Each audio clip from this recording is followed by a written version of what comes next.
Hello दोस्तों, यदि आप भी क्लास 12th का फाइनल बोर्ड परीक्षा 2026 में देने वाले हैं तो आपके लिए क्लास काफ़ी महत्वपूर्ण है, क्योंकि अभी के इस क्लास में इंटर बोर्ड परीक्षा 2026 के लिए फिजिक्स यानी भौतिकी के 35 VBI वैसे ऑब्जेक्टिव क्वेश्चन बताएंगे जो इंटर बोर्ड परीक्षा 2026 में पूछा जाएगा। तो आप लोग से रिक्वेस्ट है कि आप लोग इस क्लास को पूरा वॉच कीजिएगा। अभी के इस क्लास में 12th बोर्ड परीक्षा 2026 के लिए फिजिक्स के 35 VBI ऑब्जेक्टिव क्वेश्चन देखेंगे 2026 बोर्ड परीक्षा के लिए। तो आप लोग इस क्लास को पूरा वॉच कीजिएगा। चलिए हम बिना देर किए क्लास को स्टार्ट करते हैं और आपको लास्ट में ये भी बताना है कि आपका 35 प्रश्न में से कितना प्रश्न सही हुआ। तो यहाँ पर देखिए 2026 बोर्ड परीक्षा में भी 1 से लेकर 70 तक ऑब्जेक्टिव टाइप क्वेश्चन पूछा जाएगा और जिनमें से 35 प्रश्नों के ही उत्तर देना है एग्जाम में। इस क्लास में हम लोग टोटल 35 क्वेश्चन को देखने वाले हैं। तो पहला नंबर क्वेश्चन देखिए, यहाँ पर पूछा गया है कि किसी माध्यम की अपेक्षित परावैधुता एप्सिलॉन आर होती हैं। क्या होती हैं?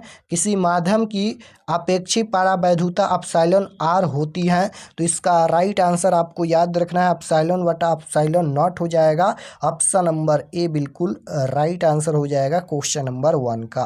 क्वेश्चन नंबर 2 पूछा गया है यहाँ पर कि आवेश का बीमा क्या होता है। आवेश का बीमा पूछा गया है। आवेश का बीमा क्या होता है? यहाँ पर 4 ऑप्शन दिया गया है, AT या AT इन्वर्स या A इन्वर्स T या AT स्क्वायर। तो आवेश का बीमा पूछा गया है तो याद रखिएगा आवेश का बीमा AT होता है। राइट आंसर ऑप्शन नंबर ए हो जाएगा। और आवेश एक अदिश राशि होता है, आवेश संरक्षित होता है और किसी वस्तु पर आवेश Q बराबर N होता है। आपको यह भी याद रखना है, Q बराबर N होता है किसी वस्तु पर आवेश संरक्षित होता है। आवेश एक अदिश राशि है, ये भी सभी आपको याद रखना है क्योंकि ऑब्जेक्टिव में पूछा जाता है। क्वेश्चन नंबर 3 पूछा गया है कि स्तर वैधु क्षेत्र होता है। स्तर वैधु क्षेत्र क्या होता है? 4 ऑप्शन दिया गया है, संरक्षित, असंरक्षित या कहीं संरक्षित कहीं असंरक्षित या इनमें से कोई नहीं। तो स्तर विद्युत क्षेत्र होता है, क्या होता है? तो बिल्कुल इसका राइट आंसर आपको याद रखना है कि स्तर वैधु क्षेत्र होता है संरक्षित। ऑप्शन नंबर ए बिल्कुल राइट आंसर हो जाएगा क्वेश्चन नंबर 3 का। क्वेश्चन नंबर 4 पूछा गया है कि विद्युत द्विध्रुव आघूर्ण का एसआई मात्रक क्या होता है। विद्युत द्विध्रुव आघूर्ण का एसआई मात्रक पूछा गया है, एसआई यूनिट क्या होगा? तो बिल्कुल इसका करेक्ट आंसर हो जाएगा कूलम गुना मीटर। ऑप्शन नंबर ए बिल्कुल राइट आंसर हो जाएगा, यानी C गुना M हो जाएगा। कूलम गुना मीटर होता है विद्युत द्विध्रुव आघूर्ण का एसआई मात्रक। क्वेश्चन नंबर 5 पूछा गया है। यहाँ पर 5 नंबर क्वेश्चन देखिए पूछा गया है, यदि गोले पर आवेश 10 माइक्रो कूलाम हो तो उसकी सतह पर विद्युतीय फ्लक्स होता है। बताना है कि यदि गोले पर आवेश 10 माइक्रो कूलाम हो तो उसकी सतह पर विद्युतीय फ्लक्स क्या होगा? तो बिल्कुल इसका राइट आंसर हो जाएगा 36 पाई गुना 10 के पावर 4 न्यूटन मीटर स्क्वायर प्रति कूलाम हो जाएगा। ऑप्शन नंबर ए बिल्कुल करेक्ट आंसर होगा क्वेश्चन नंबर 5 का। क्वेश्चन नंबर 6 देखिए पूछा गया है यहाँ पर कि एक बिंदु आवेश Q से R दूरी पर विद्युत विभव का मान क्या होता है। एक बिंदु आवेश Q से R दूरी पर विद्युत विभव का मान क्या होता है? तो इसका राइट आंसर क्या हो जाएगा? एक बिंदु आवेश Q से R दूरी पर विद्युत विभव का वैल्यू पूछा गया है तो ये 1/4 pi epsilon not Q upon R होता है। ऑप्शन नंबर ए बिल्कुल राइट आंसर हो जाएगा क्वेश्चन नंबर 6 का। क्वेश्चन नंबर 7 पूछा गया है कि 1 फैराड F बराबर क्या होता है। 1 फैराड F बराबर पूछा गया है तो 1 फैराड F बराबर होता है 1 कूलाम बटा वोल्ट, यानी 1 कूलाम वोल्ट इन्वर्स हो जाएगा। ऑप्शन नंबर बी बिल्कुल राइट आंसर। क्वेश्चन नंबर यहाँ पर 1 CV स्क्वायर होगा। 8 नंबर क्वेश्चन देखिए पूछा गया है यहाँ पर कि किसी बिंदु पर विद्युत क्षेत्र की तीव्रता होती है। किसी बिंदु पर विद्युत क्षेत्र की तीव्रता क्या होती है? तो राइट आंसर आपको याद रखना है कि किसी बिंदु पर विद्युत क्षेत्र की तीव्रता E बराबर F बटा Q हो जाएगा। ऑप्शन नंबर बी बिल्कुल राइट आंसर होगा। क्वेश्चन नंबर 9 पूछा गया है यहाँ पर, यदि 100 वोल्ट तक यदि 100 वोल्ट तक आवेशित करने पर एक संधारित्र की संचित ऊर्जा 1 जूल हो तो संधारित्र की धारिता क्या होगी। क्वेश्चन पूछा गया है कि यदि 100 वोल्ट तक आवेशित करने पर एक संधारित्र की संचित ऊर्जा 1 जूल हो तो संधारित्र की धारिता क्या होगी। तो बिल्कुल इसका राइट आंसर आपको याद रखना है, ये हो जाएगा 2 × 10⁻⁴F। ऑप्शन नंबर बी बिल्कुल राइट आंसर होगा। क्वेश्चन नंबर 10 है कि विद्युत धारिता का मात्रक क्या होता है। विद्युत धारिता का मात्रक क्या होता है। वोल्ट होता है, न्यूटन होता है, फैराड होता है या फिर एम्पियर होता है। तो विद्युत धारिता का मात्रक पूछा गया है तो आपको याद रखना है कि विद्युत धारिता का मात्रक फैराड होता है। ऑप्शन नंबर सी बिल्कुल राइट आंसर होगा। क्वेश्चन नंबर 11 पूछा गया है यहाँ पर कि कार्बन प्रतिरोध के हरे रंग के कोड का मान क्या होता है। कार्बन प्रतिरोध के हरे रंग के कोड का वैल्यू पूछा गया है तो बिल्कुल इसका राइट आंसर हो जाएगा 5 होता है। ऑप्शन नंबर सी बिल्कुल करेक्ट आंसर। क्वेश्चन नंबर 12 है कि किसी चालक की विशिष्ट प्रतिरोध बढ़ता है। किसी चालक का विशिष्ट प्रतिरोध बढ़ता है तापमान बढ़ने से, अनुप्रस्थ काट के क्षेत्रफल बढ़ने से, लंबाई घटने से या अनुप्रस्थ काट के क्षेत्रफल घटने से। किसी चालक का विशिष्ट प्रतिरोध बढ़ता है तो याद रखिएगा तापमान बढ़ने से। ऑप्शन नंबर ए बिल्कुल राइट आंसर हो जाएगा। तापमान बढ़ने से ही चालक का विशिष्ट प्रतिरोध बढ़ता है। क्वेश्चन नंबर 13 देखिएगा, पूछा गया है कि 10 एम्पियर की धारा एक तार से 10 सेकंड तक प्रवाहित होती है। यदि तार का विभवांतर 15 वोल्ट हो तो किया गया कार्य क्या होगा। तो राइट आंसर हो जाएगा क्वेश्चन नंबर 13 का 1500 जूल। ऑप्शन नंबर ए राइट आंसर।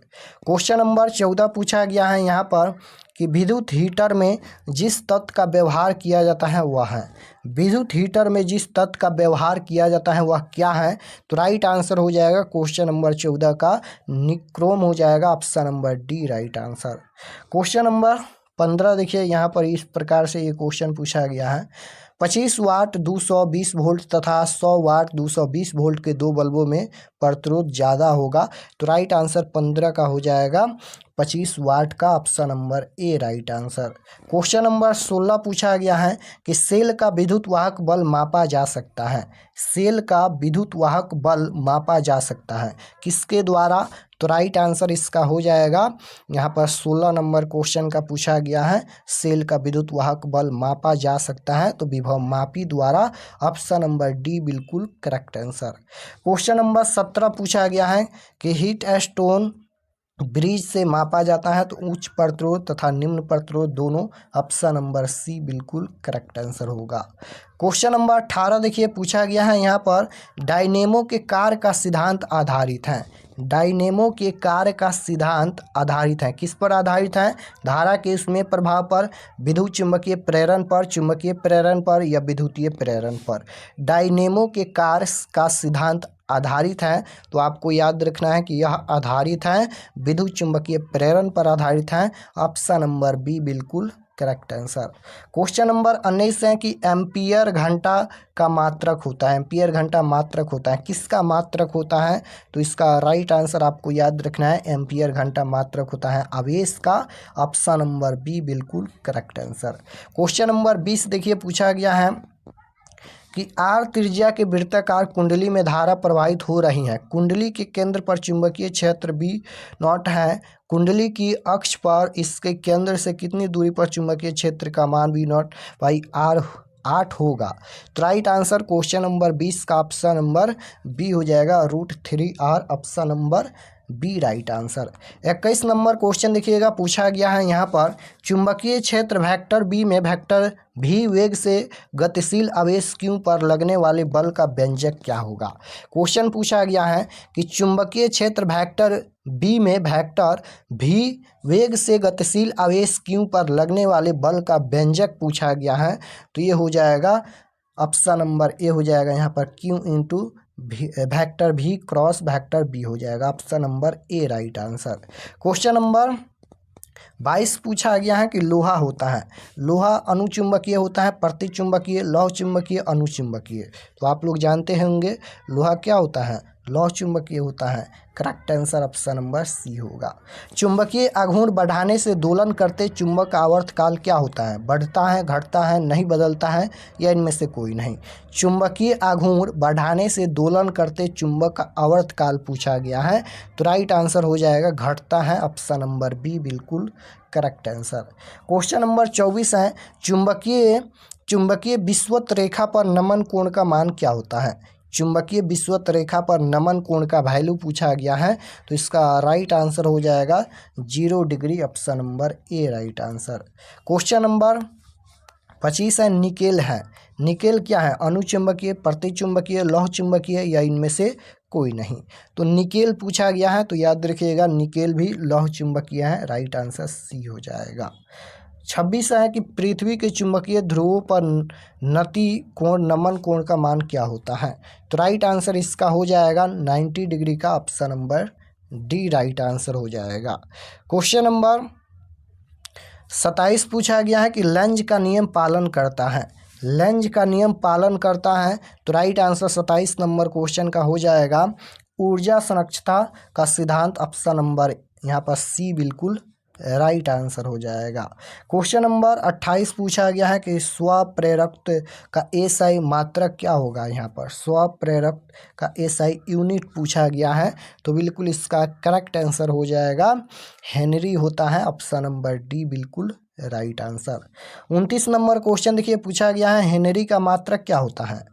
अब यहाँ पर हेनरी का मात्रक पूछा गया है, तो राइट आंसर क्या हो जाएगा? हेनरी का मात्रक क्या होता है?